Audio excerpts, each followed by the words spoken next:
Hello friends, we are back with another video. This video is about securing VTP domains. The topology is very simple. We have two switches. This will be acting as the server. This will be acting as the client switch. Both the switches will be part of a single domain. Usually we do not assign, if it's an highly secure environment, then we would give a password so that when client tries to speak to the server or when server tries to speak to client, the communication happens securely. So let's try to do that. Let's try to add a password for the VTP domain. Okay, that's why we call as securing VTP domains. Okay, so let's start with the switch one. Go to the global configuration mode.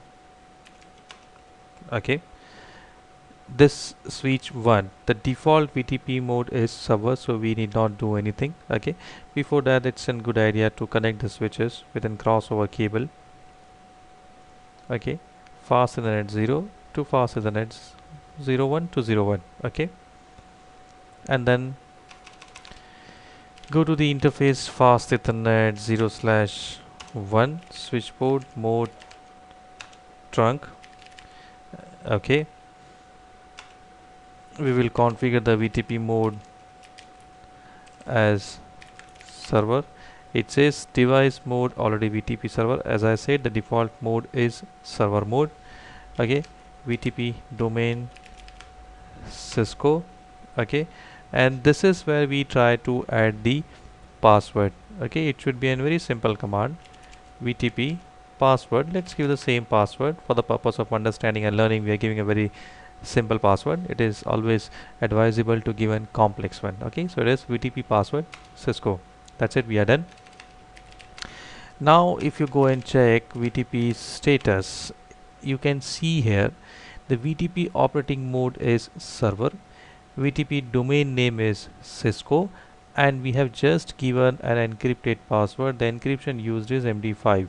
Okay, so this is the encrypted password. Let's go and do it on switch 2 as well.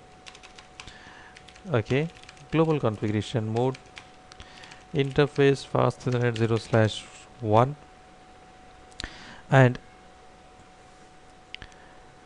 switch mode trunk exit.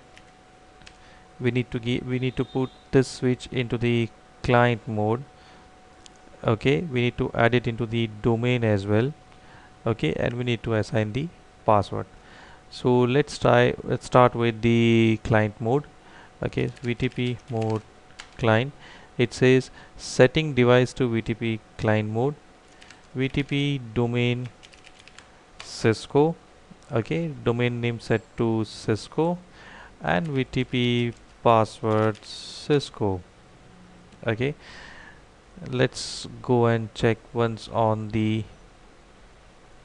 first switch. Okay, and get out of the configuration, show VTP status. It is client, the domain is Cisco, and the password. So any communication happening between these two should be secure. So this is very simple topology, a very simple way of explaining how to configure or how to secure the VTP domains. As again, thanks for watching. If you have any comments, please go to the site and leave your comments into the blog section.